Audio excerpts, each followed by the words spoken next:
Nós saudamos a todos com a paz de Cristo. É uma alegria estarmos aqui. Alguém pode pensar, bom, toda noite é a mesma saudação. Mas eu também não vou inventar uma nova cada noite, né? Mas é de coração. É realmente uma alegria estarmos aqui, um privilégio muito grande. Estarmos juntos e estudarmos a palavra de Deus. Saudamos também aqueles que assistem aqui a programação através das redes sociais. Que vocês também sejam muito abençoados essa noite. Nós vamos falar sobre o fechamento da porta da graça. Inicio hoje o tema e encerro amanhã. Mas não se preocupem, hoje o sermão tem começo, meio e fim, e amanhã é a mesma coisa.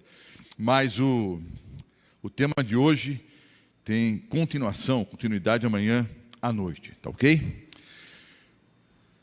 Um dos textos mais conhecidos da Bíblia está em Isaías, o capítulo 55. Abra a Bíblia, por gentileza. Isaías 55. Você sabe de cor e salteado, eu também sei. Mas eu quero abrir aqui na palavra do Senhor e ler aqui o texto. Isaías 55 e o versículo 6.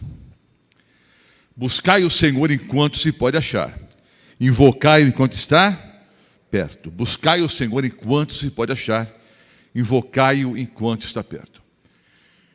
Eu poderia contar vários testemunhos de pessoas que eu conheci ao longo do meu ministério, que tiveram inúmeras oportunidades, mas infelizmente deixaram essas oportunidades de lado e infelizmente tomaram decisões erradas.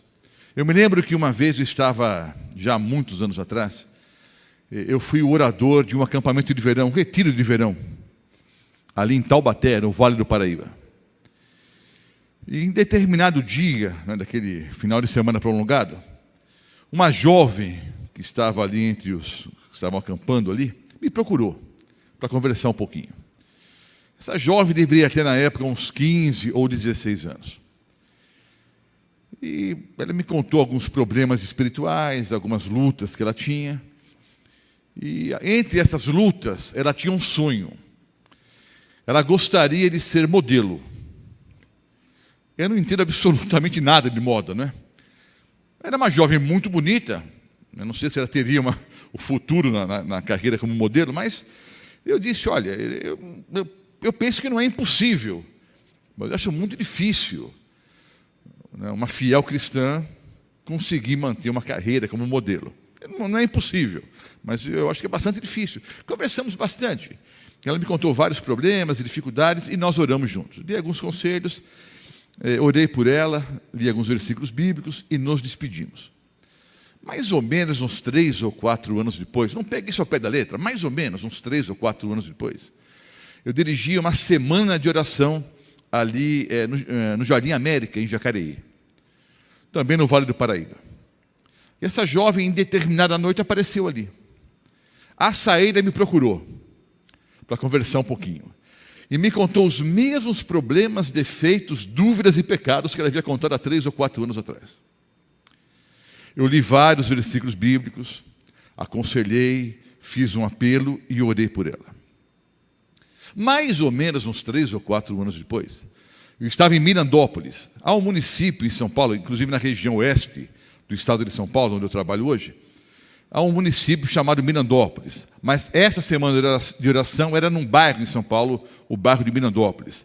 Eles estavam reinaugurando a igreja de Mirandópolis e eu dirigi ali uma semana de oração. E a jovem ali estava. A família havia se mudado para São Paulo. Determinada noite ela me procurou para conversar um pouquinho e me contou os mesmos problemas, dificuldades, pecados, dúvidas. Eu li vários versículos bíblicos, aconselhei, fiz um apelo e orei por ela. Algum tempo depois, eu estava no escritório onde eu trabalhava na época, na Associação Paulistana. Eu era o ministerial e o evangelista da Paulistana. Fui há alguns anos ministerial e evangelista ali na Paulistana. E aquela jovem, então, foi ao escritório e me procurou. Ela entrou na minha sala, sentou-se à minha frente e eu não a reconheci. 16 anos, depois 19, 22, ela devia ter agora uns 27 anos, 24, 25 anos de idade, sei lá. Mas eu não a reconheci. Ela aparentava pelo menos uns 40, 45. Aí ela se identificou, eu tentei disfarçar minha surpresa, né?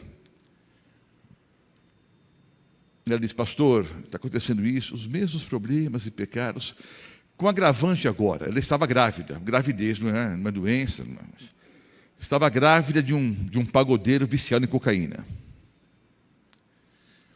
E ela também agora é viciada em cocaína. E ela esperava uma palavra de ânimo e carinho. Eu fui tremendamente duro com ela. Falei: mas não é possível, filha. Há quantos anos nós estamos conversando? Essa é a 4ª vez que você me procura para conversar. E entra ano, sai ano, você só piora. Está cada vez pior. Não, pastor, o que é isso? Eu vim aqui para conversar com o senhor, para ouvir uma palavra de ânimo, de carinho. Mas eu falei: querida, até quando? Até quando você vai continuar nessa vida miserável que você está levando?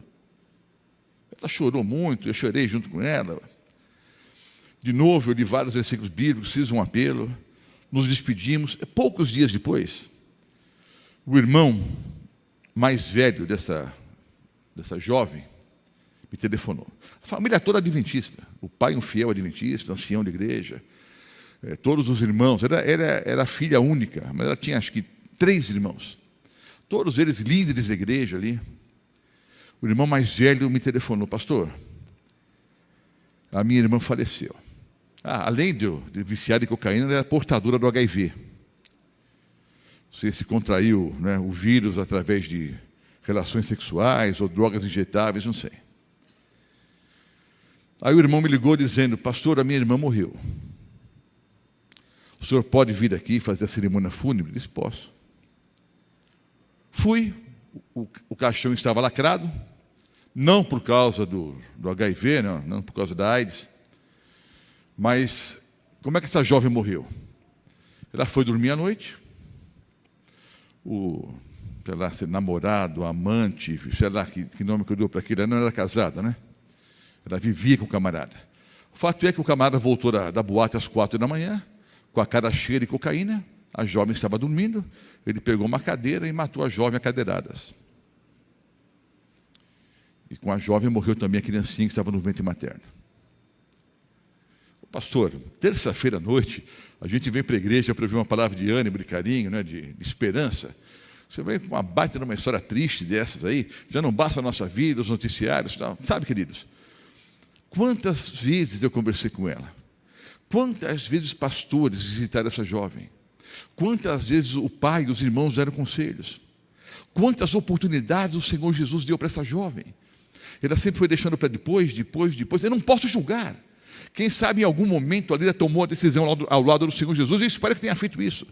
Mas, dentro do ponto de vista humano, e a Bíblia é muito clara: não julgueis para que não sejais julgados, mas dentro do ponto de vista humano, ela morreu completamente perdida. Depois. Um texto bíblico que me emociona muito, eu procuro ser bem racional, mas há um texto bíblico que quando eu estou sozinho em casa, ou sozinho no meu quarto e leio, eu não consigo ler sem chorar. Ó Jerusalém, Jerusalém, matas os profetas e apedrejas os que lhes são enviados. Quantas vezes eu quis juntar os seus filhos como a galinha junta os pintinhos, e tu não quiseste. Eis que a vossa casa vos há de ficar deserta. E esse texto, para mim, ele é muito significativo, além do fato histórico em si, e de todos os ensinamentos espirituais que há em torno desse texto. Eu tenho um costume, quando eu leio esse texto, no lugar de Jerusalém, eu coloco o meu nome. No meu caso, fica assim: Roberto. Quantas vezes eu já te chamei pelo nome? Quantas vezes, Roberto, eu quis ter você pertinho de mim, como a galinha tem os pintinhos, e tu não quiseste. Meu amado irmão, minha amada irmã, vocês que nos assistem pela internet, quantas vezes Jesus já chamou você pelo nome? Quantas oportunidades o Senhor Deus tem dado para cada um de nós, e nós com os mesmos pecados acariciados de sempre. Depois. O mês que vem eu mudo. O ano que vem. Depois, é sempre depois. Sabe, queridos, não faça nenhum sinal, nem positivo, nem negativo, num português bem popular, e me desculpem esse português popular que eu vou usar agora, não dá bandeira. Entre você e Deus. Uma pergunta retórica, não é para você responder, é para você pensar. Ou pense ou responda para Deus. Os pecados que você tem hoje são os mesmos do ano passado? Ou não?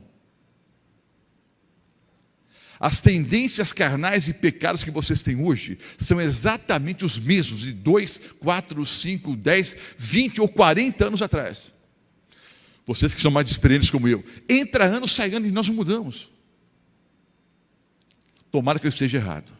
Mas pela expressão facial, eu sei que mais uma vez eu acertei, não porque eu sou profeta, é porque eu falo em nome do Senhor Jesus agora. Quantas vezes, meu amado irmão, quantas vezes, minha amada irmã, Deus te chamou pelo nome? E você vai deixando para depois. Deus é longânimo. Não quer que ninguém pereça, mas que todos cheguemos ao arrependimento. Alguns têm perguntado o seguinte, se perguntaram e perguntaram publicamente: por que o Senhor Jesus não voltou ainda? Justamente por isso. É longânimo. Não quer que ninguém pereça, mas que todos cheguemos ao arrependimento. Mas, sendo Deus quem Ele é, Ele não pode permitir que o pecado dure para todo sempre. Então, há um momento em que Deus vai dizer: agora chega, agora acabou. Nós, como adventistas do sétimo dia, ao longo da nossa história, da nossa jornada aqui na terra, temos sempre pregado: o Senhor Jesus logo vem. O Senhor vem, prepara-te. E se há uma coisa certa na vida, amados irmãos e irmãs, não é a morte. Há um ditado popular: se há uma coisa certa na vida, é o quê? A morte, mas não é. Se há uma coisa certa na vida, é a volta do Senhor Jesus. Alguém diz que todas as páginas da Bíblia falam sobre a volta de Cristo. Não é bem assim, mas é quase isso. Mais de 2.500 versículos bíblicos. Quantos, pastor? Mais de 2.500 versículos bíblicos, de forma direta ou indireta, afirma que o Senhor Jesus brevemente o quê? Voltará. Só nos evangelhos há 40 vezes a promessa: eu voltarei. Então, se há uma coisa certa na vida, é a volta do nosso Senhor e Salvador Jesus Cristo. Não voltou ainda, porque é longânimo, mas há um momento que Ele vai dizer: chega. Agora notem, embora nós vamos continuar dizendo, não é? O Senhor Jesus brevemente voltará, prepara-te. Ok, vou continuar dizendo isso, mas cronologicamente falando, eu não preciso me preparar para a volta de Jesus. Eu tenho que me preparar para o fechamento da porta da graça. Porque o fechamento da porta da graça está o quê? Intimamente vinculado, obviamente, à volta do Senhor Jesus, mas o fechamento da porta da graça ocorre antes da volta do Senhor Jesus. Antes do derramamento das 7 últimas pragas. As 7 últimas pragas, que é o tema da manhã à noite, ocorrem após o fechamento da porta da graça. Então, eu tenho que estar preparado para o fechamento da porta da graça. E é o que nós vamos explicar agora. Como é que a porta pode se fechar? O que significa fechamento da porta da graça?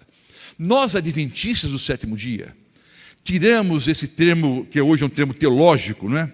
Fechamento da porta da graça. Nós, adventistas do sétimo dia, tiramos da parábola das 10 virgens. A parábola das 10 virgens está, obviamente, associada à volta do Senhor Jesus, mas não é uma parábola especificamente sobre a volta do Senhor Jesus. É uma parábola sobre o fechamento da porta da graça. Então, esse termo técnico, teológico, fechamento da porta da graça, nós tiramos ali de Mateus capítulo 25, que é o segundo capítulo do sermão profético, né? Mateus 24 e Mateus capítulo 25. Até interessante, uma rápida janelinha aqui.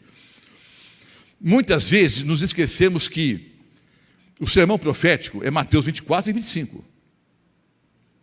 Nós muitas vezes damos mais ênfase ao capítulo 24, e alguns até se esquecem que o sermão profético continua no 25, porque no capítulo 24, nos primeiros versículos ali, há os sinais da volta do Senhor Jesus, algumas dicas que Ele deixou, né, para que nós soubéssemos o momento que estamos vivendo. Mas após os sinais da volta do Senhor Jesus, Ele começa a falar sobre os preparativos para a sua vinda.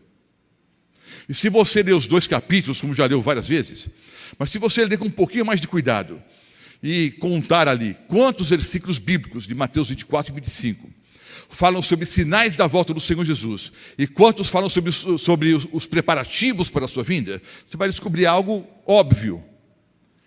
Para cada versículo bíblico que o Senhor Jesus utilizou para falar sobre os sinais da sua vinda, há 2 versículos que falam sobre os preparativos para a sua vinda. Por quê? O que é mais importante? Conhecer toda a profecia bíblica, de cor e salteado? Tive até um obreiro bíblico chamado Jadir, que trabalhou comigo há alguns anos. Pastor Ronaldo Ar conheceu bem. Esse obreiro bíblico recitava Daniel e Apocalipse ao contrário. Ele conhecia tanto Daniel e Apocalipse, que se você pedisse para ele recitar, ele recitaria o livro inteiro ao contrário. Agora, eu não sei como ele está hoje, esteve um bom tempo fora da igreja, espero que tenha retornado. O que adianta saber de cor e salteado Daniel e Apocalipse, todas as profecias bíblicas, se eu não estou preparado? Mais uma vez eu repito, as coisas não são excludentes, é importantíssimo entendermos as profecias bíblicas, mas é muito mais importante estar preparado para a volta de Jesus. Por isso que o Senhor Jesus gastou 2 vezes mais tempo e espaço para falar sobre os preparativos para a sua vinda. Então notem, o Senhor Jesus brevemente voltará, mas antes da volta do Senhor Jesus, há o fechamento da porta da graça. A porta está aberta hoje. Falamos no domingo à noite que nós somos salvos pela graça, através do sangue do Senhor Jesus, que aceitamos pela fé e naturalmente vêm as boas obras. A porta da graça está aberta para cada um de nós. Mas há um momento profético em que ela vai se fechar. Há 3 formas da porta se fechar. O fechamento da porta da graça profético, que está no futuro muito próximo.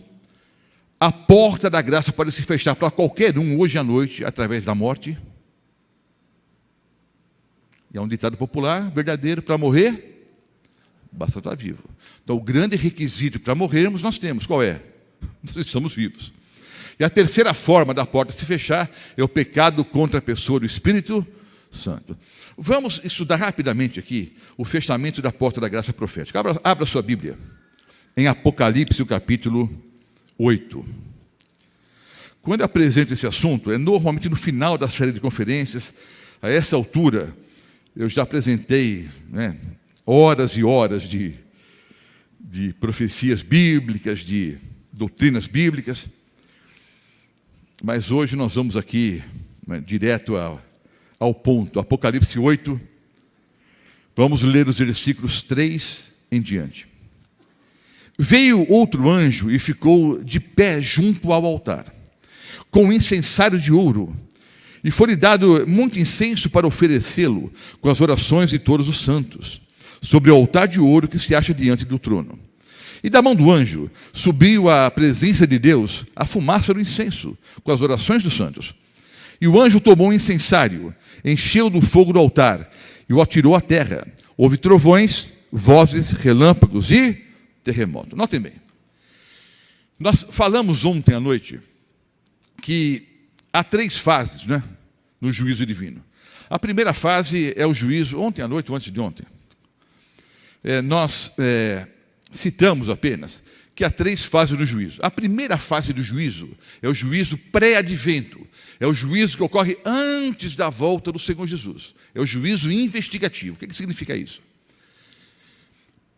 Nessa fase do juízo, que grupo de pessoas são julgadas mesmo, queridos? Vocês sabem. Na primeira fase do juízo, quem é julgado?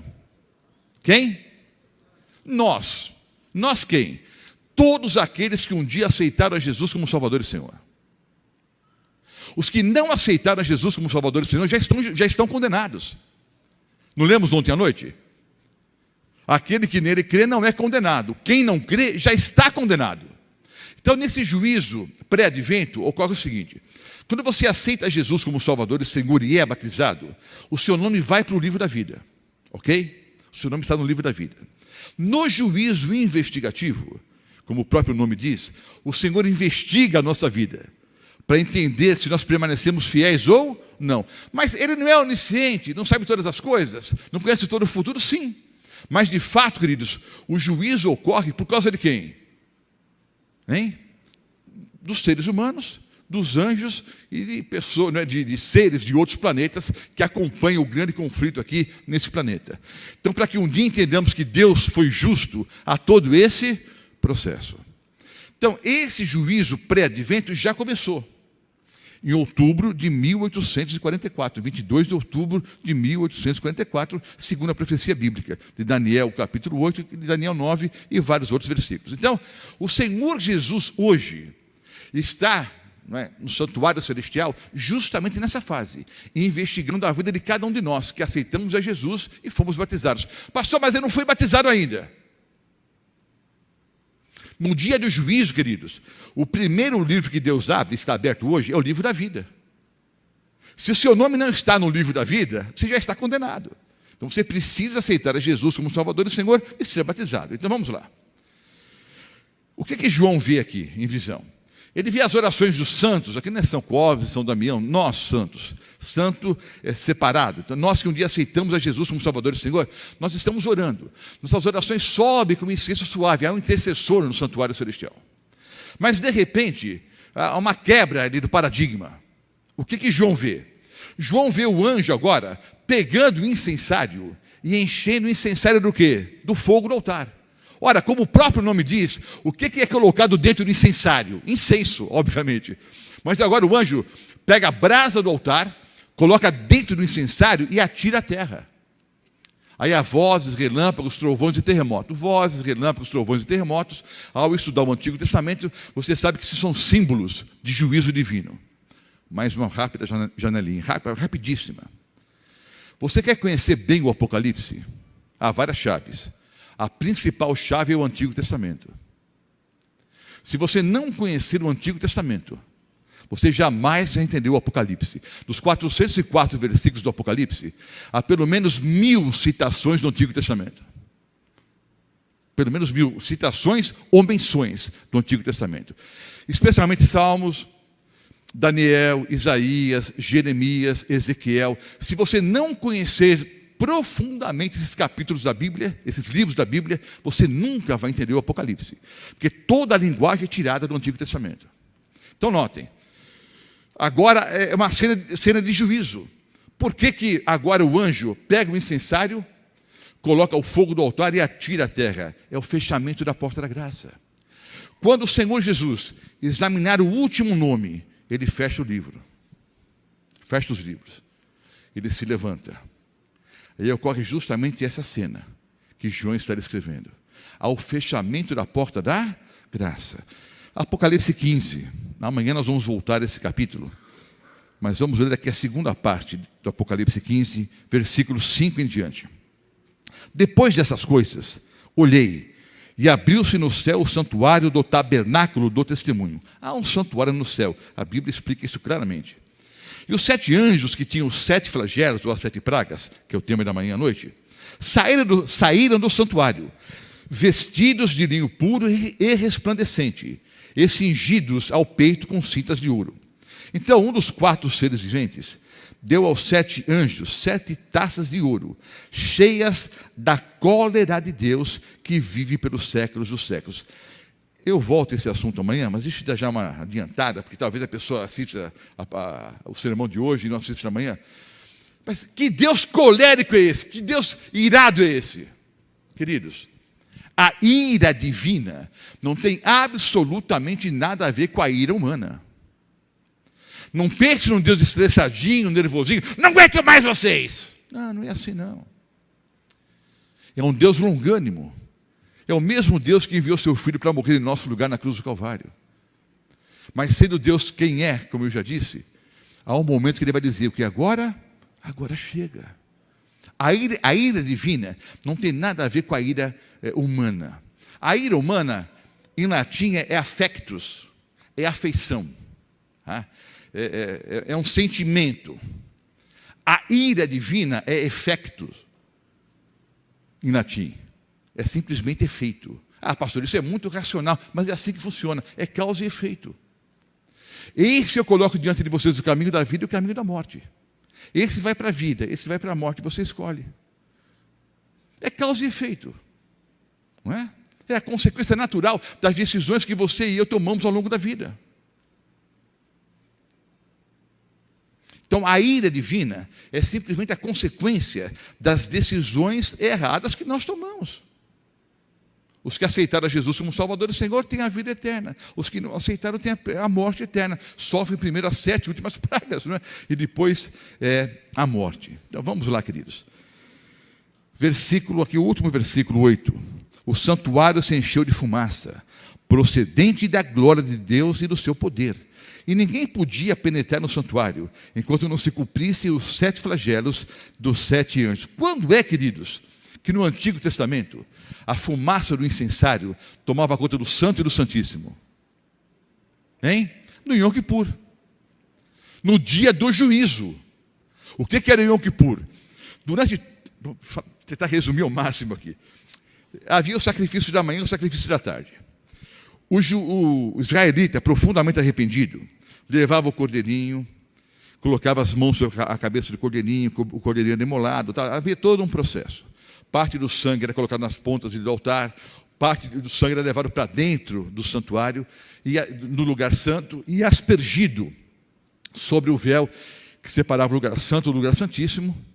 Havia ali o incensário, que servia para algumas coisas, né? Vários simbolismos. Entre eles, queridos, era para tirar um pouco o cheiro, porque você imagine, não tinha janelas, não é? Durante todos os dias, sacrifício da manhã, sacrifício da tarde, o sangue aspergido ali. Alguém me disse um dia, pastor, não devia feder a beça, esse santuário por dentro ali? Eu acho que fedia mesmo, viu? Mas sabe por quê? Porque o pecado fede para Deus mesmo.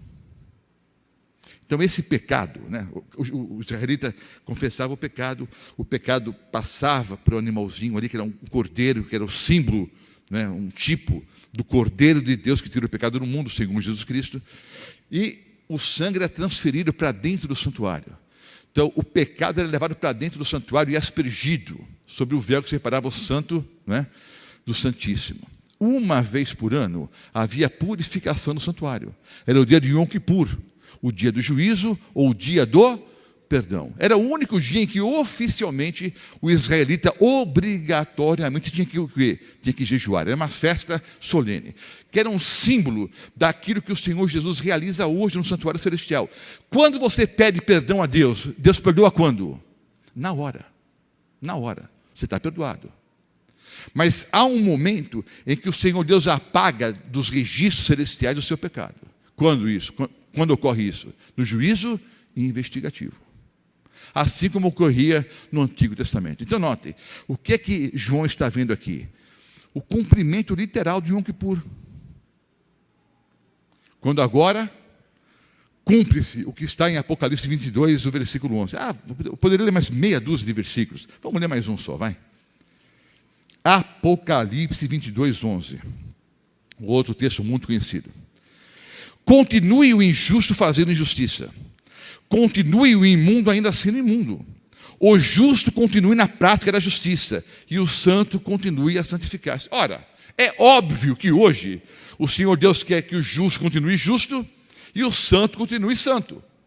Agora, por que o Senhor Deus diz: quem é injusto, continue injusto? Quem é imundo, continue imundo? Por quê, queridos? Porque a porta da graça se fechou. Quando a porta da graça se fechar, o Senhor fecha os livros, o juízo acabou, quer dizer, os livros são fechados, é ato contínuo. Há o fechamento da porta da graça, quando o quê? Quando o juízo terminar, os livros se fecham e o Senhor Jesus se levanta. A porta da graça está o quê? Fechada. Quem está salvo, quem está perdido está perdido. Pode ser um dia como hoje. Você trabalhou, estudou, chegou em casa, ouviu o pregar, um dia comum. Ninguém percebe. Mas a porta está o quê? Fechada. A partir daquele momento, quem está salvo, quem está perdido. Era um símbolo clássico e claro na Bíblia. É o fechamento da porta da arca. Antes do dilúvio. Quando a porta da arca foi fechada, quem fechou a porta da arca? Deus, através de um anjo, né? Deus enviou o anjo para fechar a porta da arca. A porta estava fechada do lado de fora ou do lado de dentro? Por fora ou por dentro? Noé podia abrir a porta ou não? É o símbolo do fechamento da porta da graça. Assim que a porta foi fechada, fechou-se a porta da arca, imediatamente começou a chover, sim ou não? Não. Quantos dias depois começou o dilúvio? Hein? 1 semana, 7 dias depois. Notem, à exceção de Noé, a esposa, os 3 filhos e as 3 noras, 8 pessoas. À exceção dos 8, todo o restante da humanidade estava o quê? Perdido, e não sabiam. Comiam, bebiam, se davam em casamento. Ou seja, acaba não, mundão. Até que veio o dilúvio e os levou a todos. Assim vai ser por ocasião do fechamento da porta da graça profético. O Senhor se levanta, a porta está fechada. E as pessoas vão continuar vivendo, até que começam a cair o que? As 7 últimas pragas, que é o tema de amanhã à noite. Abra a Bíblia em Daniel capítulo 12. Daniel 12. Lá no Antigo Testamento. Seria o ideal até ler o capítulo todo, mas eu vou ler só o primeiro versículo do capítulo 12. Daniel 12. Nesse tempo se levantará Miguel. O nome Miguel aparece 5 vezes na Bíblia. Micael. Micael. Quem é como Deus. Literalmente é quem como Deus. Alguns acham que é uma pergunta. Quem é como Deus? Outros creem que o nome significa aquele que é como Deus. Eu sei que muitas pessoas aí no mundo evangélico nos criticam os adventistas do 7º dia, porque nós queremos que Miguel é um dos nomes para o Senhor Jesus, e não sei por que tanta discussão em relação a isso. O nome Miguel aparece 5 vezes na Bíblia. Todas as vezes que o nome Miguel aparece na Bíblia, isso é em luta contra o diabo. Miguel significa aquele que é como Deus. É um arcanjo. O que significa a palavra arcanjo? É um arco sobre os outros anjos. É interessante que o apóstolo Paulo, ao falar sobre a ressurreição, em 1 Tessalonicenses capítulo 4, ele diz o quê? Ouvida a voz do arcanjo, ressoada a trombeta de Deus, o Senhor descerá dos céus, e os mortos em Cristo ressuscitarão primeiro. Ora, quem é o arcanjo que fala e os mortos ressuscitam? Se você quiser depois, eu tenho um site, Profecias para o Tempo do Fim, mas também tem na internet, mas vá para Paulista Oeste que é melhor. Paulista Oeste TV. Paulista Oeste TV. Tem 5 séries de conferências que eu dirigi ao longo do meu ministério lá na Paulista Oeste. E é uma aula de 50 minutos. Quem é Miguel? Mas já deu para entender. Miguel é Jesus, ok? Neste tempo, que tempo? O tempo do fim, é o tempo que nós estamos vivendo. Se levantará Miguel, o grande príncipe, o defensor dos filhos do teu povo, e haverá tempo de angústia, qual nunca houve, desde que houve nação até aquele tempo. Mas naquele tempo será salvo o teu povo, todo aquele que for achado inscrito no livro. Nesse tempo, o tempo do fim, se levantará Miguel. Algo simples que a maioria de vocês sabe. Na Bíblia, todas as vezes que o Senhor se assenta, é começo de juízo. O ancião de dias se assentou, e os livros foram o quê? Abertos. Em profecia bíblica, sempre que o Senhor se assenta, é começo de juízo. Em profecia bíblica, sempre que o Senhor se levanta, é final de juízo. Então, o que Daniel está vendo aqui? O fechamento da porta da graça. Naquele dia, no tempo do fim, se levantará Miguel. O Senhor Jesus se levanta. E os livros são fechados. Acabou o juízo. Todo o juízo investigativo. E aí é um tempo de angústia como nunca houve. Por que é um tempo de angústia como nunca houve? Há um pequeno período de uma aparente paz, após o fechamento da porta da graça. Há um curtíssimo período de tempo de aparente paz. Quando disserem paz e segurança, virá o que? Repentina destruição. Um pequeno período de paz, e aí a repentina destruição com as 7 últimas pragas. Mas nesse tempo será salvo o seu povo. Quem? Todo aquele que tiver o nome escrito no livro. Que livro é esse? O livro da vida. Ô pastorzão, meu irmão, me dá uma força aí, meu irmão. Como é que eu faço para ter o nome nesse livro? Tem que aceitar Jesus como Salvador e ser batizado. Você tem o nome escrito no livro da vida. Há um momento no futuro muito próximo em que a porta vai se fechar. Pastor, quando será isso? Eu não sei. Da mesma forma que não sabemos o dia nem a hora da volta do Senhor Jesus, tampouco sabemos o dia do fechamento da porta da graça. Mas o Senhor deixou algumas dicas.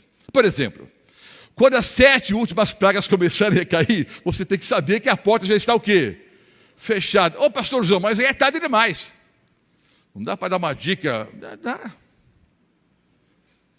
Por exemplo, este evangelho do reino será pregado a todo o mundo, em testemunho a todas as gentes ou nações, então virá o fim. Então antes do fechamento da porta da graça, o evangelho tem que ser pregado a todo mundo. Então eu estou tranquilo porque vai demorar um bocado. Não. Uma outra dica de teologia simples aqui. Há em teologia algo chamado passivo divino. Em profecia bíblica, sempre que o verbo estiver na voz passiva, o agente é Deus. Daniel capítulo 2, por exemplo. Vi que do monte foi cortada uma pedra sem o auxílio de mãos.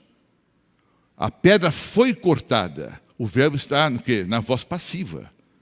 Quem é o agente? Deus. Quem é que corta a pedra? É Deus. O evangelho será pregado, não pelo Roberto Mota, não pela igreja adventista, não pela igreja de Hortolândia. O evangelho será pregado por Deus, que quer usar você e eu como instrumentos. Mas se vocês não quiserem, se eu não quiser, ele não está amarrado. A igreja e a nós. Há um momento já previsto por Deus, em que ele vai dizer, agora chega. O Senhor Deus pode, de hoje para amanhã, pregar o evangelho para todo mundo, sim ou não? É tempo demais até. Pode, nos próximos 5 ou 10 minutos, fazer isso em todo o mundo, sim ou não? Quem coloca um ponto final na pregação do evangelho é o Senhor Deus. Sempre que o verbo estiver na voz passiva, o agente é Deus. Então, esse dia está, obviamente, muito próximo. Uma outra dica. Não posso entrar em detalhes, né? Mas nós cremos que haverá no futuro próximo uma coalizão entre as duas bestas de Apocalipse 13. Haverá uma união entre igreja e Estado que vai produzir um grande poder perseguidor. Assim como Daniel capítulo 3, por exemplo, e outros vários capítulos da Bíblia. Haverá um grande poder perseguidor com a união da igreja e o Estado. E nós cremos, tomando como base vários capítulos da Bíblia, mas de uma forma especial, Apocalipse 13, que um dia haverá um decreto dominical. Pastor, eu estou visitando a igreja pela primeira vez, tem muita coisa que eu não estou conseguindo digerir, eu sei. Então, procure os pastores, o acionato da igreja, os irmãos, eles podem explicar isso para vocês assim, né, de maneira muito clara. Estou indo direto ao ponto. Então, notem. Quando sair o decreto dominical, a porta da graça está aberta ou fechada? Aberta ou fechada? Aberta. Aberta. Agora vejam bem, queridos, que termo que eu vou usar aqui agora. Outro dia eu usei o termo idiota, e minha esposa achou que eu fui muito mal educado. Idiota, vou falar imbecil, burro, não sei. Olha, você é adventista do 7º dia. A vida toda você ouviu falar em fechamento da porta da graça. A vida todinha você ouviu falar em decreto dominical. O decreto dominical sai e você se perde ainda, mas tem que ser muito burro. Mas tem que ser um completo imbecil. Com todas essas dicas, olha como Deus é como Deus é bom, como Deus é longânimo. Sai o decreto dominical e a porta está aberta ainda. E o camarada se perde. Adventista do 7º dia. Sei lá, foi muito pesado o termo. É usado na Bíblia várias vezes, termos piores que esse até, né? Mas sabe o que é também, queridos? A santificação é um processo diário, né? Não dá para virar santo de um dia para o outro, né? Não dá para ter comunhão com Deus de um dia para o outro. O fato é que estão aí as dicas. O fechamento está muito próximo. Não se assustem, não, que os próximos 2 itens são mais curtos, tá? Abra a Bíblia em Lucas 12. Então, haverá um momento profético, num futuro muito próximo, em que a porta da graça vai se fechar para todo mundo ao mesmo tempo. Para todos os seres humanos na face da terra, a porta vai se fechar ao mesmo tempo. E sabe, queridos, não se iludam não. Tem até alguns irmãos adventistas que acham, não, mas quando Jesus voltar, é tipo assim, vai tudo acabar em pizza, né? Não, não vai não. Não vai não. Eu fico pensando o seguinte, se você pesquisar um pouco, é lógico, os números divergem bastante. A gente assiste filmes, por exemplo, do dilúvio. Nós temos a errônea impressão que existia uma vila com 500 pessoas, 2.000 pessoas, 5.000 pessoas, veio o dilúvio e levou a todos. Não. Assim, os estudiosos assim, mais sensatos, mais equilibrados, mais moderados, calculam entre 200 e 250 milhões de pessoas na Terra por ocasião do dilúvio. Entre 200 e 250 milhões de pessoas. Nada fora do comum. Tá ok? Depois de 2.000 anos de coexistência humana aqui na Terra, as pessoas viviam mais ou viviam menos? Hein? Um pouco mais ou muito mais? Tinham mais filhos ou menos filhos? Então você pensar em 200 milhões de habitantes, queridos, não é nada fora do comum. Alguns estudiosos chegam a falar em 1 bilhão de pessoas. Não importa, 200 milhões, 100 milhões, não eram 3 ou 4 mil pessoas, não. Eram milhões de pessoas. Quantos entraram na arca? 8. De Deus não se zomba. O que você semeia é aquilo que você colhe. A porta vai se fechar, profeticamente falando, mas pode se fechar hoje, para qualquer um de nós. Lucas 12, o versículo 10. Podia ler Mateus 12 também, mas vou ler aqui Lucas 12. Vai, Lucas 12, versículo 10. Todo aquele que proferir uma palavra contra o Filho do Homem, isso lhe será perdoado. Esse termo Filho do Homem aparece 77 vezes na Bíblia, no Novo Testamento. O Senhor Jesus se autodenominou Filho do Homem, não é? 77 vezes aparece esse título para o Senhor Jesus no Novo Testamento. Todo aquele que proferir uma palavra contra o Filho do Homem, isso lhe será perdoado. Mas para o que blasfemar contra o Espírito Santo, não haverá perdão. Bom, você sabe que heresia é ensinar uma falsa doutrina. Blasfêmia é basicamente a tentativa da criatura tomar o lugar do Criador.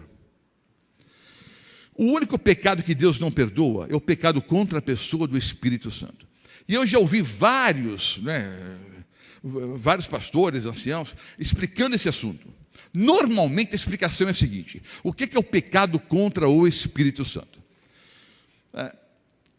Deus fala com a pessoa uma vez, 2, 3, mas a pessoa vai se afastando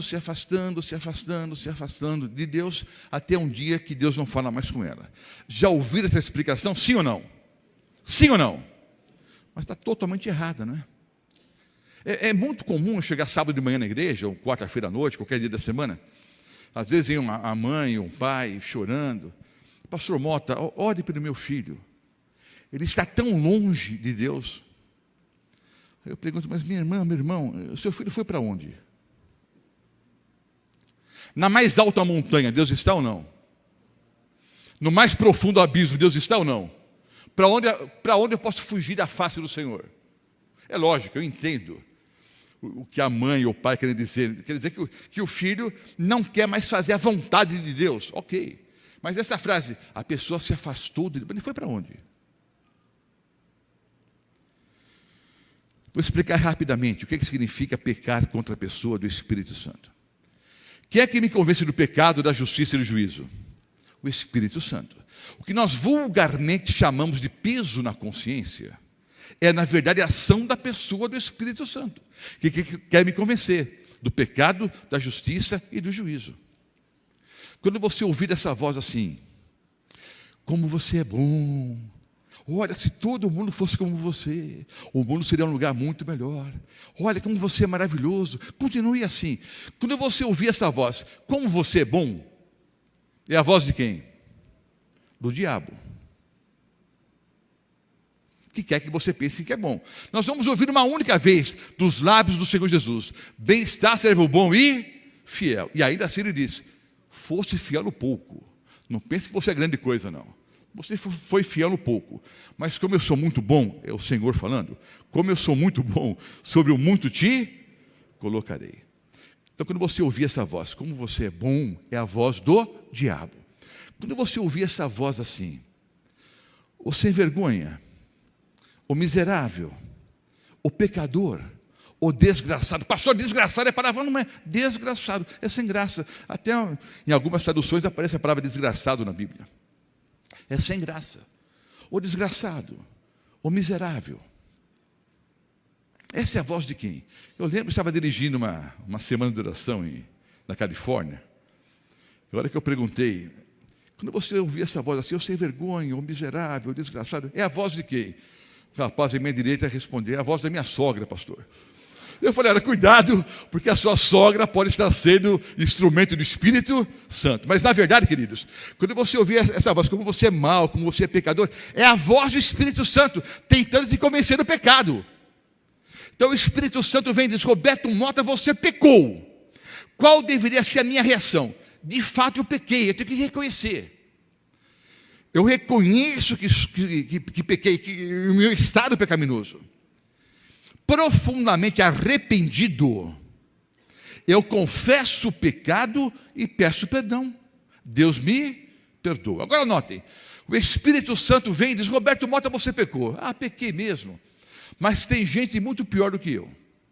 Já ouviram essa frase, não é? Ou já disse essa frase?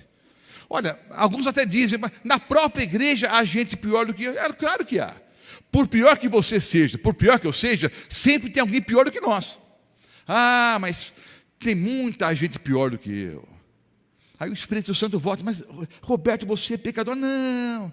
Mas, sabe, meu pai também era muito violento, eu fui criado assim. Se eu apanhasse na rua, eu apanhava em casa depois. Nós começamos a arrumar desculpas. Se eu começo a arrumar desculpas, eu não vou me arrepender. Se eu não me arrepender, eu não vou confessar o pecado. Se eu não confessar o pecado, eu não vou pedir perdão. Se eu não pedir perdão, Deus não pode me perdoar. Então é simples. Pecar contra o Espírito Santo é não pedir perdão. O único pecado que Deus não perdoa é aquele que você não confessa. Não, mas a Bíblia diz que o Espírito Santo endureceu o coração do faraó, mas a explicação é tão simples. Eu não sei por que tanto debate em relação a isso. Notem, a ação do Espírito Santo, nesse momento, aqui e agora, é exatamente igual sobre todas as pessoas, inclusive aqueles que nos assistem pela internet. Entenda uma coisa, ninguém vai sair dessa igreja hoje à noite igual, ou vai sair pior ou melhor. Ninguém sai igual de uma reunião espiritual, vai sair melhor ou pior. Há 3 grupos de pessoas aqui na igreja agora, 3 grupos.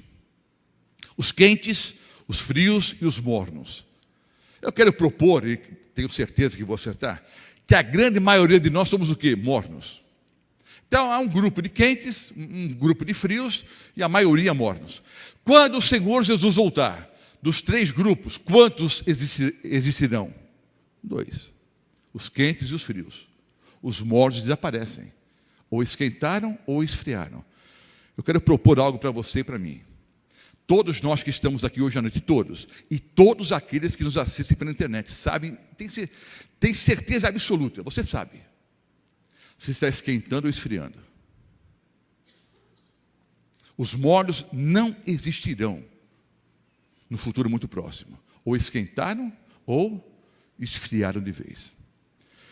Então o Espírito Santo vem dizer, Roberto Mota, você pecou. Qual é a atitude de um pecador saudável, né?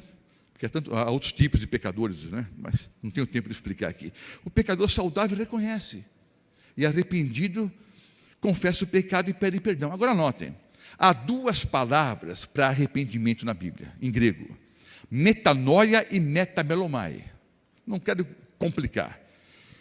Eu vou explicar certinho aqui. Metamelomai é o arrependimento causado pelas consequências ou pelas circunstâncias. Metanoia, mudança de mente. É a verdadeira conversão. O que é metamelomai? Eu vou dar 2 exemplos. Pastor Ronaldo não falou nada comigo, nem pastor Daniel, nem pastor Félix, porque às vezes eu digo isso e as pessoas pensam, o pastor Ronaldo falou com o Mota e... Não. Qualquer igreja é a mesma coisa. Então, o camarada está arrependido. Está arrependido. Porque a esposa descobriu que ele tinha uma amante. Ele está arrependido. Está humilhado, está envergonhado.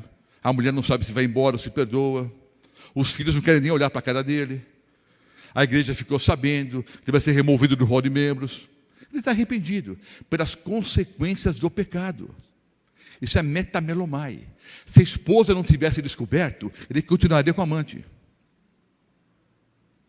Um outro exemplo, o camarada por 3, 4, 5, 10 anos defraudou a empresa. Agora o patrão descobriu, o dono da empresa descobriu, ele foi mandado embora, por justa causa, não vai arrumar emprego em lugar nenhum. Estou com a ficha suja para todo sempre. Ele está arrependido pelas consequências do seu pecado. Se o patrão não tivesse descoberto, ele continuaria roubando o resto da vida. Um exemplo bíblico e clássico, Judas. Judas arrependeu-se ou não? Sim. Ele arrependeu-se tanto a ponto de tirar a própria vida. Mas que tipo de arrependimento era esse? Metamelomai. As pessoas falam em lágrima de crocodilo, né? Lágrimas de crocodilo. Quando o crocodilo abre a bocarra assim, não é que ele está chorando, não. Tem uma explicação biológica que eu não lembro direito. Eu sei que ele abre tanto a boca que acaba soltando um líquido ali, não é? Não tem nada, está chorando, não. Mas as pessoas dizem lágrimas de crocodilo, né? Ele abre a bocarra para devorar a presa ali. Bom, esse tipo de arrependimento, né, é só um arrependimento causado pelas circunstâncias e só leva à perdição. O verdadeiro arrependimento é metanoia, mudança de mente, é a verdadeira conversão. O que é a verdadeira conversão? Você está no caminho e você converge. Quantos graus? 180. Agora você está num outro caminho. Isso é verdadeira conversão. É metanoia, é mudança de mente.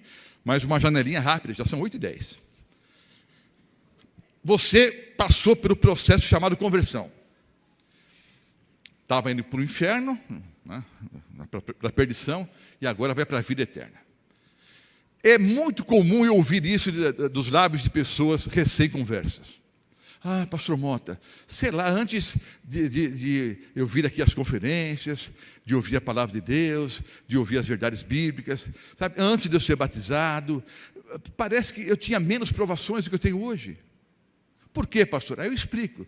Meu irmão, você estava, não é? Pastor, sabe, parece que toda hora eu dou de cara com o diabo, pastor.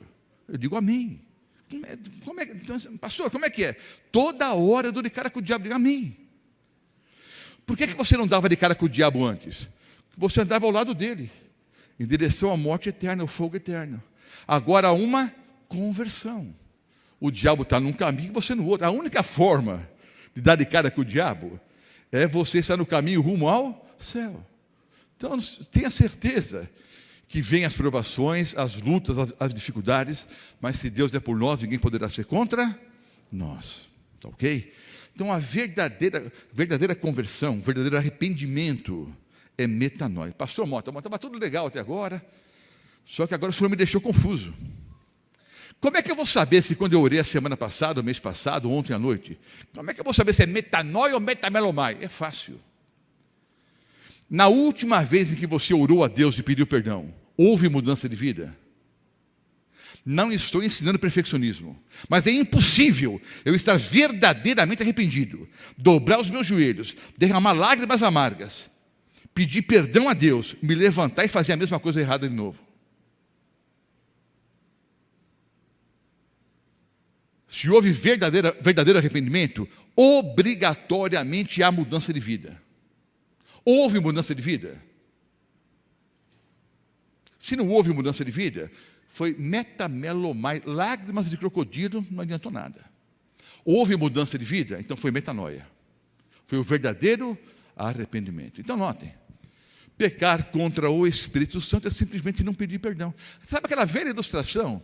Pastor Campo Longo e tantos outros evangelistas usavam no passado, e vários outros pastores. É como você colocar duas tigelas sob a ação do sol. Uma tigela com barro, outra tigela com manteiga.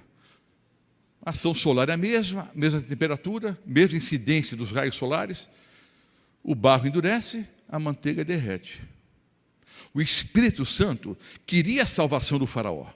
Falou com o faraó várias vezes. Mas a mente dele foi o quê? Endurecendo.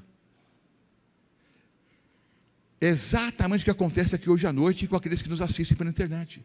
A mesma ação do Espírito Santo. Alguns estão amolecendo, outros vão endurecer.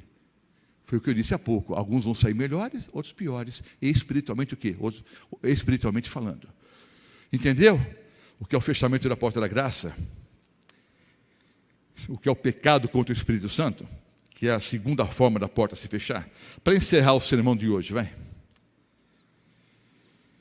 O mesmo capítulo, versículos, Lucas 12, 16 em diante. Lhes proferiu ainda uma parábola, dizendo: o campo de um homem rico produziu com abundância. E arrazoava consigo mesmo, dizendo: que farei, pois não tenho onde recolher os meus frutos? E disse: farei isto, destruirei os meus celeiros, reconstruí-los-ei maiores, e aí recolherei todo o meu produto e todos os meus bens. Então direi à minha alma: tens em depósito muitos bens para muitos anos, descansa, come, bebe e regala-te. Mas Deus lhe disse: louco, esta noite te pedirão a tua alma, e o que tens preparado, para quem será? Assim é o que entesoura para si mesmo e não é rico para com Deus. O camarada teve uma safra assim extraordinária. Já era um homem rico, mas ele colheu tanto que não tinha onde guardar os grãos. Destruiu os celeiros, construiu celeiros maiores e melhores. E armazenou o que ele havia colhido. E ele pensou: agora estou aposentado. Agora eu vou aproveitar a vida. Eu tenho dinheiro para viver muitos e muitos anos. Eu estou tranquilo e agora eu vou aproveitar a vida. Lá no céu, vocês já jogaram bingo alguma vez? Não? O pessoal é bem tradicional aqui, não, nunca jogamos, pastor. Mas nem nas férias, assim, com a família e tal. Não. Note, assim como eu usei ontem uma alegoria, vou usar uma outra alegoria agora. No céu tem um bingão também. Tem um bingo no céu. É uma alegoria, tá? Tem lá um globo enorme com as pedras ali, os anjos ficam rodando o globo. Aí o anjo vai lá e pega uma pedra. 2.242.144.214. Bingo, é a tua pedra. Você vai morrer hoje. Não é assim, queridos, por favor. Mas um dia vão chamar o teu nome. Pode ser hoje. O dia que cantarem a tua pedra lá no céu, meu amado irmão, minha amada irmã, acabou. É o que o Senhor Deus disse para o camarada: louco, imbecil, idiota, você vai morrer hoje à noite. E tudo que você guardou vai ficar para quem? A Bíblia não diz, pelo menos nesse contexto aqui. Vai ficar para quem? Para os filhos brigarem, né? É só para isso que serve a herança que os pais deixam, para os filhos brigarem, né? Não precisa ser muito rico o pai, não. O pai pode ter um terreninho, né? Até meia água, 6 por... Tem um terreno 12 por 25, sem escritura definitiva. Ou 6 por 20. Sem escritura definitiva. Tem meia dúzia de filhos, eles vão se saquear por um terreninho que não vale nada. Já viram essa história? Fechei a janela. Bom, você trabalha. Um dia vão cantar sua pedra. Pode ser hoje. Sabe, queridos, eu não estou deprimido, não estou triste, não, estou super feliz. Daqui a pouco eu vou sair com o pastor Ronaldo. Não sei se ele vai me pagar um lanche hoje ou não. Acho que vai. A gente vai sair, talvez tomar um suco, alguma coisa por aí. Eu não sei se vou chegar no hotel. O hotel é aqui pertinho. Não sei se eu vou chegar lá. Para morrer basta o quê? Está vivo. Meu pai é um baita de um portuguesão forte, mas forte mesmo. Olha, o meu pai, com 79 anos, ele morreu com 79 anos. Ele não tinha um fio de cabelo branco na cabeça. Meu pai tinha cabelo preto, mas preto. A minha mãe é loira, filha de russo, meu pai é português, cabelo preto. Ele não tinha um fio de cabelo branco, eu tenho um monte. Ele não tinha nenhum. E tinha muito cabelo. Meu pai, com 79 anos, nunca tinha ido ao dentista. Ué, pastor, então que a boca... Não, ele nunca teve uma cárie. Os dentes perfeitos, um homem troncudo, um homem forte e a beça. Ele saiu do Clube Atlético Ipiranga, lá no bairro de Ipiranga, em São Paulo, atravessou a rua e morava em frente a um prédio de apartamentos. Subiu ali 2 ou 3 degraus, cumprimentou os oradores, escorregou, bateu a cabeça, teve traumatismo craniano e morreu. Escorregão idiota. Pode ser assim com você ou comigo. Sabe, um dia de sol, um dia comum. Escorregão idiota, cabeça no meio fio. Um câncer destruindo a tua vida e você nem descobriu ainda. Quando descobrir vai ser tarde demais. Eu tenho refluxo e apneia. Que coisa mais imbecil, né? Sabe? Morrer com a própria saliva. Morrer com o próprio cuspe, com o próprio, sabe? Morrer afogado na própria saliva. Muito comum, muito mais comum do que vocês imaginam. Um carocinho de azeitona no lugar errado, uma bala perdida, uma curva mal feita. Tinha até um programa na televisão, 1000 formas de morrer. Que não passa mais na televisão, né? Por assinatura. 1000 formas de morrer. Há tantas formas, né? Pode ser hoje. Sabe, que eu não gosto da teologia do medo. Ou você aceita por amor ou não aceita. Mas a porta parece fechar hoje para qualquer um de nós. Meu filho foi pastor. Primeiro ele foi capelão em Ribeirão Preto, do Colégio Adventista de Ribeirão Preto. No ano passado ele foi um pastor distrital. Mas quando ele era ainda o capelão lá em Ribeirão Preto, no colégio, ele pregou num domingo à noite. Ele fez o sermão domingo à noite, terminou o sermão. À saída, um menininho de 7 para 8 anos de idade abraçou o meu filho. Disse: pastor, eu te amo tanto. Sabe, meu filho tem alguma coisa que eu não sei explicar. Ele agrega as pessoas ao redor dele. Todo mundo gosta do meu filho. Todo mundo não tem unanimidade. Mas, sabe, ele consegue agregar as pessoas ao redor dele. E aquela criancinha chegou: pastor, eu te amo tanto. Essa criança era filho adotivo de um casal muito querido ali da igreja. Abraçou ali, né, o meu filho muito carinhoso, abraçou: Deus te abençoe e tal. Terminou o sermão, tal, despediu-se das pessoas. Em seguida ele me ligou. Eu falo quase todo dia, é raríssimo não falar com meu filho, né, por telefone. Todos os dias conversamos. Ele me ligou, estava tão feliz: pai, olha, tão gostoso estar na igreja aqui, preguei, estava lotada a igreja, sabe, estou super feliz, e falando do ministério, né, início do ministério, super contente, super feliz. Mas não deu 10 minutos, ele me ligou: pai, ora por mim. Aí ele contou. O menininho que o abraçou à saída entrou no carro com os pais foram em direção à casa. A hora que pararam em frente à garagem, o filhinho disse: papai, posso descer e abrir o portão? Pode, filho. O menino desceu. A hora que ele chegou no portão, a casa estava sendo reformada, e não me pergunte como é que isso aconteceu. Obviamente foi um erro ali das pessoas que estavam trabalhando na casa, né? A hora que ele colocou as mãos no portão, o portão caiu. Ele morreu na hora. Traumatismo craniano. Aí vai meu filho lá, pegar a criança junto com o pai. Vai para o ML. Aí meu filho ajuda a trocar a roupa da criança. Pega o corpinho da criança, coloca no caixão. Não é fácil ser pastor não, viu, queridos? Aí meu filho me liga chorando. É duro, queridos, mas é assim. É o mundo que nós vivemos. Pode ser o Roberto Mota hoje? Pode. Pode ser o último sermão da minha vida? Pode. Pode ser a última vez que Deus está te dando uma chance? Pode. Eu encerro dizendo o seguinte: eu estava comportando em Carazinho, no Rio Grande do Sul. Estava há muitos anos. E no sábado pela manhã, uma senhora disse: pastor, eu não era pastor ainda, eu estava no terceiro para o 4º ano de teologia. Mas é comum chamar o teologando de pastor, né? Pastor, quer almoçar na minha casa sábado? Quero, lógico. Estudante, né, longe de casa? Quero, sim. Mas eu vou te pedir um favor, pastor Mota. Você conversaria um pouco com meu esposo, que não é adventista? Lógico, converso. Sábado de manhã eu preguei. Logo após, né, o sermão, nós fomos até a casa daquela senhora. Uma casa muito grande, numa fazenda. O esposo era um fazendeiro muito rico. Chegamos ali, um gauchão muito simpático, tá? Um ruivão, assim, uma barbona grande e tal.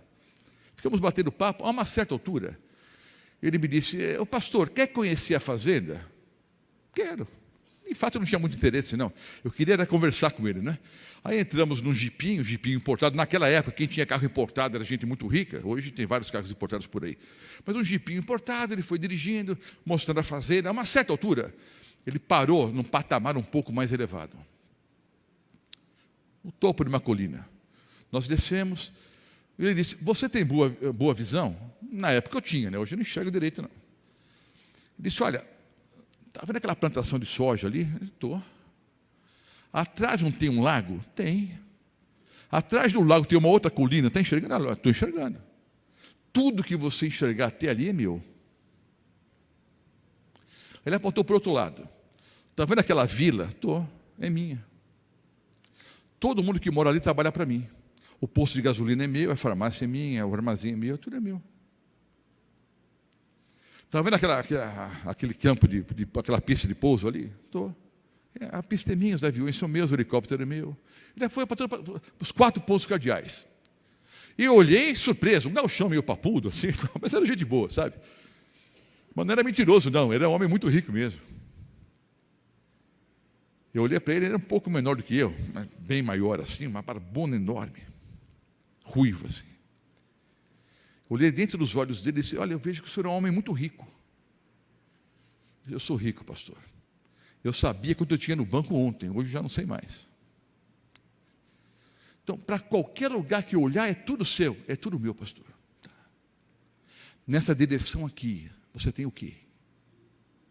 Nessa direção aqui, se você morrer agora, ou se o Senhor Jesus voltar agora, o que é que você tem nessa direção?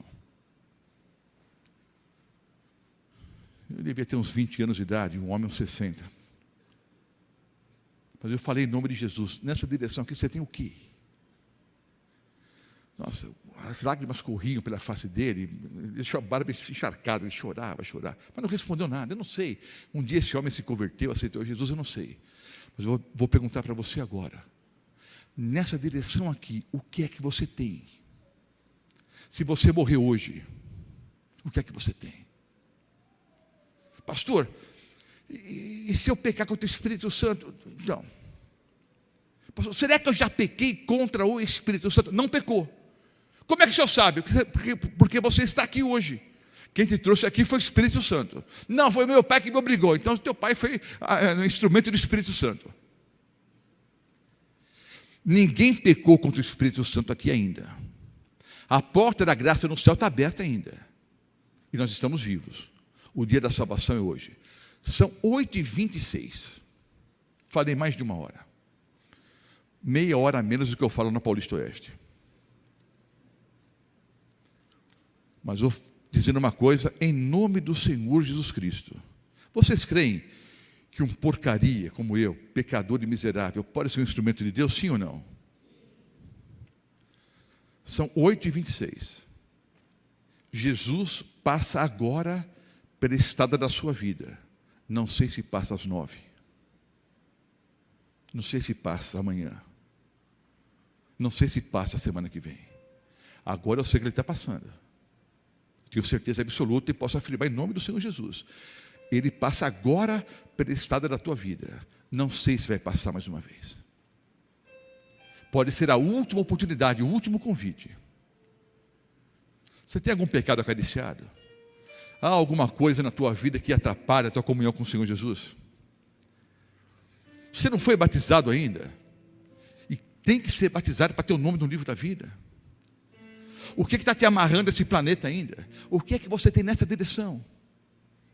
Aceite o Senhor Jesus como seu Salvador e Senhor. E tenha certeza absoluta que pelo seu poder, pela sua ação do Espírito Santo em sua vida, você vai ter uma vida melhor hoje, porque cristianismo é uma vida melhor hoje, mas acima de tudo a vida eterna.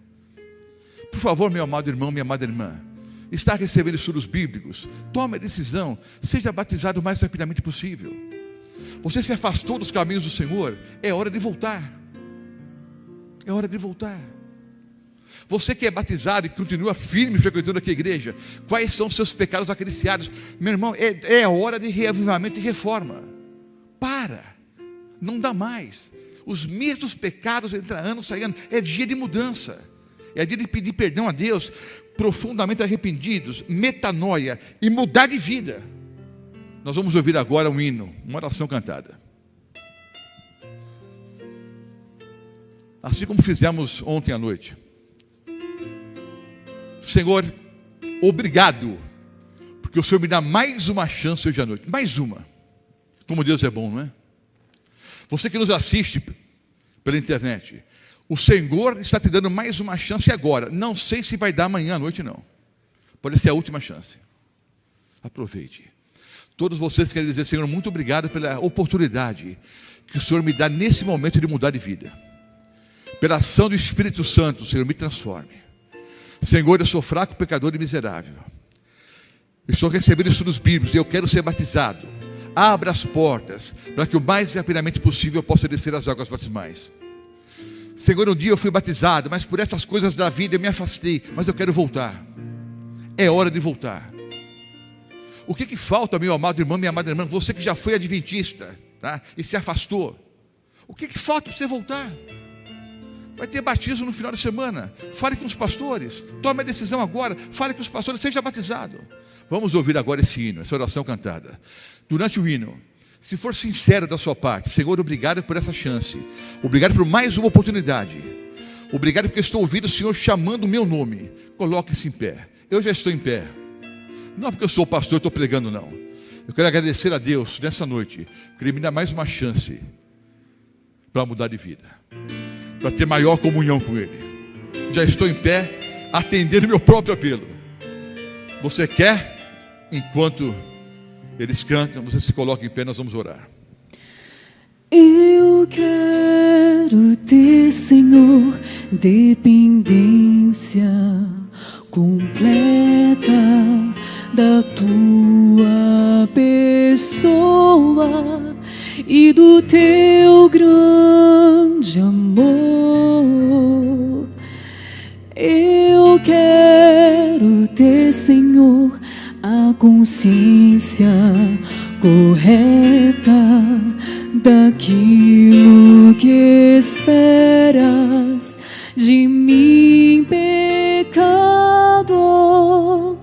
Quero ter mente clara para compreender Tua inteira vontade e o que devo fazer. Que o Teu Espírito me convença, inspire e eu viva sob a influência do bem.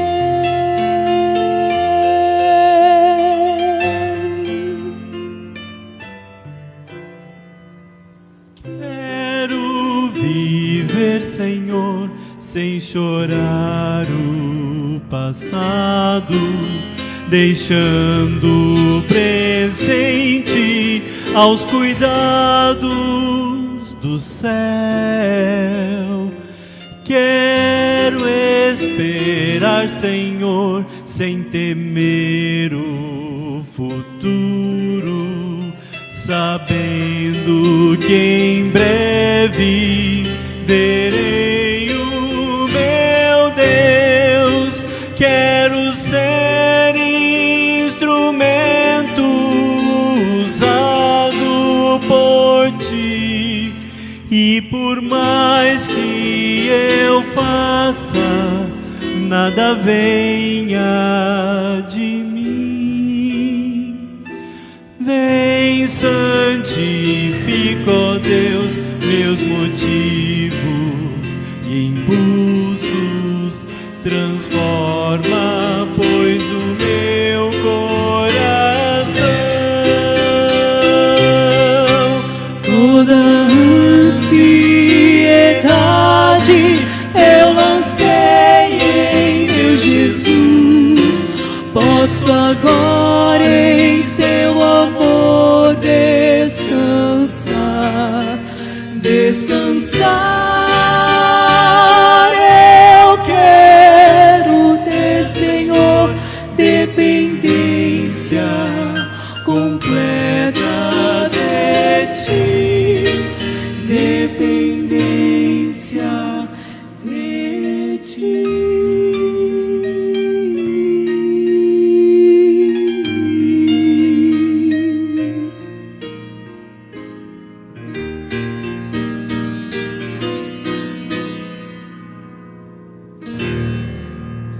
Amado Pai Celestial, muito obrigado, Senhor, porque o Senhor nos dá mais uma oportunidade essa noite.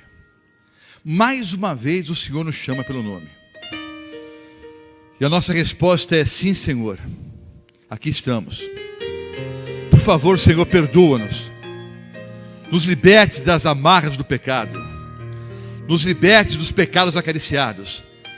Nós não aguentamos mais, Senhor, deixar para depois. Hoje é o dia da nossa salvação. Hoje é o dia em que nós definitivamente queremos abraçá-lo como nosso Salvador e Senhor. E nós queremos uma mudança de vida, Senhor, pela ação do Espírito Santo em nossa vida. Nós estamos cansados dessa vidinha medíocre que nós vivemos, como pseudo-cristãos, falando uma coisa, vivendo outra completamente diferente.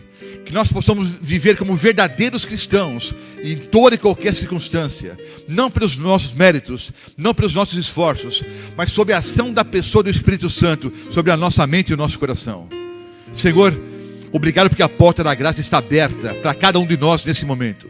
Nós queremos, pela fé, atravessar o portal da graça nesse momento, até um dia fazê-lo fisicamente, ao atravessarmos os portais de Canaã celestial. Que nenhum de nós falte naquele dia, Senhor, mas que, através da Tua graça, através do sangue do Senhor Jesus, que nós aceitamos pela fé, possamos de fato viver de acordo com a Tua palavra e de acordo com a Tua vontade. Que as pessoas que nos rodeiam possam ver em nós pessoas transformadas, verdadeiros cristãos, para que através do nosso testemunho outras pessoas entendam que vale a pena seguir a Jesus onde quer que Ele vá. Toma no Senhor teus braços de amor, perdoa os nossos pecados, oramos em nome de Cristo, amém. Amanhã à noite nós continuamos a palestra falando sobre as 7 últimas pragas. Vou falar mais 1 hora e pouco amanhã à noite, e eu normalmente faço as 2 numa aula só, tá? Para aliviar vocês, eu dividi em 2. Até amanhã, no mesmo horário. Vão na paz do Senhor Jesus e até amanhã.